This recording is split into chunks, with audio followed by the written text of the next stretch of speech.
Estamos llegando al último bloque de este programa. Hemos venido conversando sobre la situación del precipicio fiscal de Estados Unidos. Después hemos hablado de Europa y las diferencias de tratamiento del Fondo Monetario hacia diferentes crisis en el mundo en los últimos 20 años. Y llegamos a El Salvador y decíamos, William, que en El Salvador pues tenemos ahora una emisión de $800 millones que ya fue hecha. Esto nos lleva al endeudamiento más o menos a algo cercano al 60% del PIB, lo cual ya es alto para efectos nuestros. Y la gran pregunta es qué va a pasar en 2013, ¿verdad? Porque están esos 800 millones que se pueden ir a prepagar letras del Tesoro, pero nada garantiza que no se puedan volver a emitir nuevas letras del Tesoro y que de esa manera se financie el déficit de este año y por lo tanto el déficit pueda ser igual o superior al 4% del PIB, ¿verdad? ¿Cómo estás viendo tú el 2013 con esas situaciones? Yo lo que pasa, Luis, es que he sentido que en términos macroeconómicos pareciera ser pues que el énfasis a lo largo de la administración ha estado concentrado en de alguna manera administrar la crisis, ¿verdad? Ciertamente la herencia que se recibió fue una herencia extremadamente difícil, ¿verdad? Pero justamente lo que se esperaba era que una vez superado el periodo, llamémosle, más crítico, entonces se comenzaran a sentar las bases para un nuevo modelo, una nueva estrategia, ¿verdad?, que realmente permitiera incrementar sustancialmente las tasas de crecimiento económico.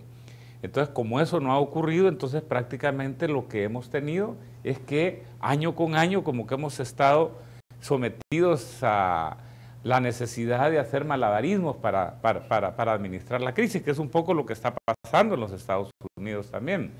Entonces, yo por eso siento que El Salvador sin duda necesita muchísimo más debate, ¿verdad? Necesita más diálogo, me parece a mí, porque a mí sí me parece que las potencialidades que tiene El Salvador hacia adelante de crecimiento económico probablemente son mucho más altas que las que puede tener una economía como la de Estados Unidos, cuando nosotros tenemos, por ejemplo, tasas de subutilización laboral, ¿verdad?, que superan el 50% de la población económicamente activa. Y cuando vemos, por otro lado, pues que le hemos apostado durante los últimos 23 años a una estrategia de crecimiento supuestamente liderada por las exportaciones y la atracción de inversiones, pero que lo que hemos tenido es una ampliación de la brecha comercial. Uno dice como que realmente ha llegado el momento, ¿verdad?, para hacer una revisión profunda de qué es lo que realmente está pasando al interior de la economía salvadoreña. Yo, aunque creo pues que el tema del déficit fiscal es un tema relevante, es un tema que hay que examinarlo a fondo, ¿verdad?, y que también vamos a necesitar parte de algún tipo de recetas intermedias entre racionalización del gasto y aumento de los ingresos tributarios. A mí me parece pues que no lo deberíamos, me parece que el debate económico del país debería de trascender la situación fiscal. Sí me preocupa pues, o sea, que realmente lo que vamos a tener al final de cuentas es si no desarrollamos ese diálogo, que nuevamente lo que vamos a tener es que los desequilibrios, ¿verdad?, lejos de haberse reducido, se puedan haber incrementado todavía más, porque quizá el problema principal, como está siendo observado en Estados Unidos, es que como que hay también cierto temor, ¿verdad?, por impactar a la población en términos de las medidas que hay que tomar para hacerle frente a desequilibrios de esta naturaleza. Yo leía siempre con relación al problema en Estados Unidos que en los balances temporales que hacían, decían, miren, hoy por hoy probablemente ni han ganado los demócratas ni los republicanos, ¿verdad? Quizá un poquito más Obama, pero quizá quien no ha sido mayormente afectada ha sido la población en general. Pero eso de no haber sido afectada la población en general, lo que está diciendo pues es que todavía no ha sido asumido como país la dimensión del problema que tenemos. Y eso mismo me parece a mí que podría estar ocurriendo en el caso de El Salvador.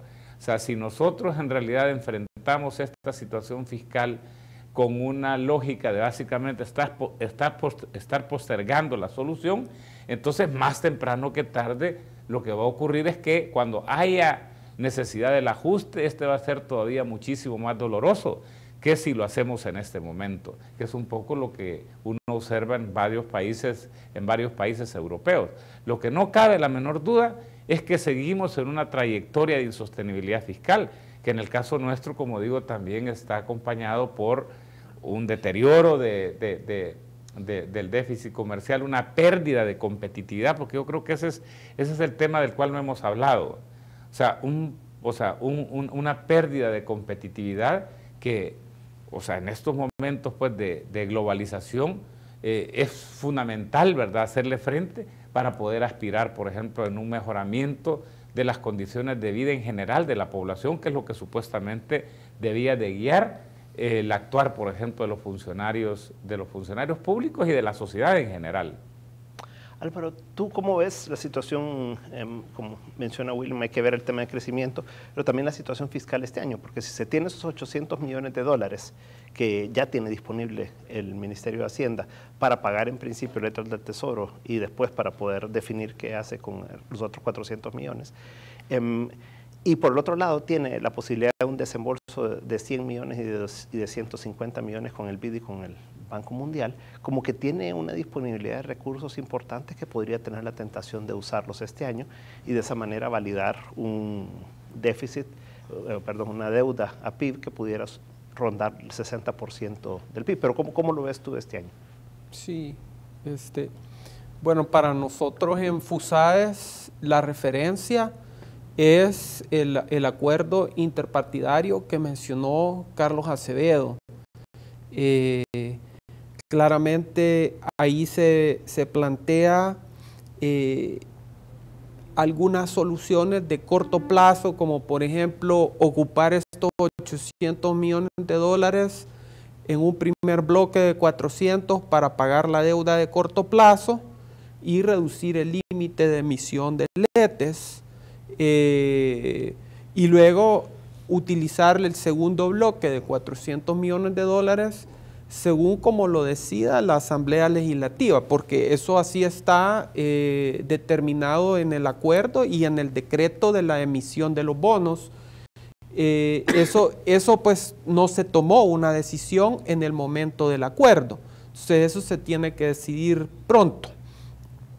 Pero tiene una definición de cuál es la meta fiscal para este año de 2.7, lo que significa que tiene que haber ajustes en el presupuesto que lleva un déficit mayor. Entonces aquí se tienen que empezar a tomar decisiones para poder cumplir con esa meta de 2.7. Pero hasta este momento no se ha hecho ningún ajuste en el presupuesto. Hasta este momento no, o sea que ya comenzamos mal el año, porque se debieron haber anunciado algunas decisiones antes de cerrar el año. Entonces ya vamos mal, ¿verdad? O sea que ya la meta de 2.7 ya empieza a ponerse en signo de interrogación.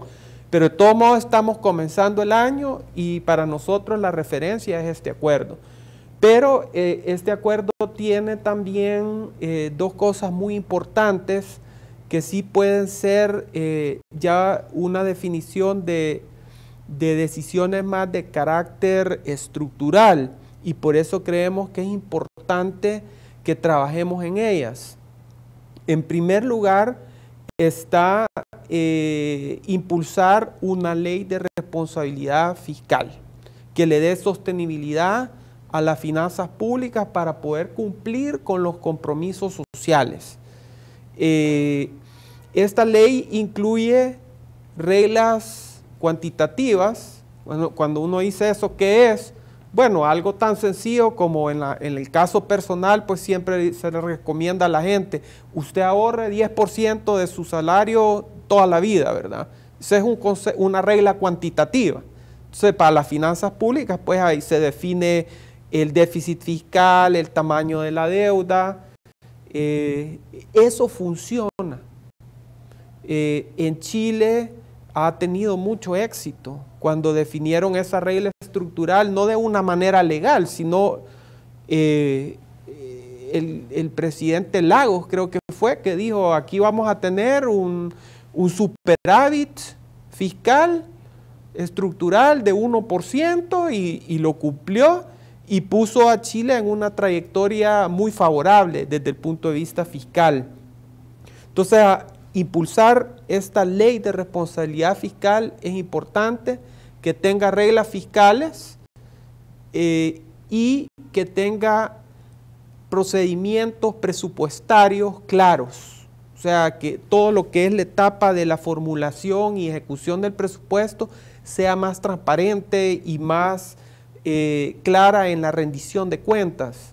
Entonces, cumplir con esa parte del acuerdo es importante y creo que le ayudaría mucho a cualquier gobierno y por lo tanto al país, en el sentido que al poner claro cuáles son los límites de la capacidad del sector público, la capacidad financiera, entonces se corta el conflicto que tiene el político de tratar de satisfacer las necesidades o de aumentar las expectativas de los votantes frente a la realidad de las restricciones de recursos que tenemos.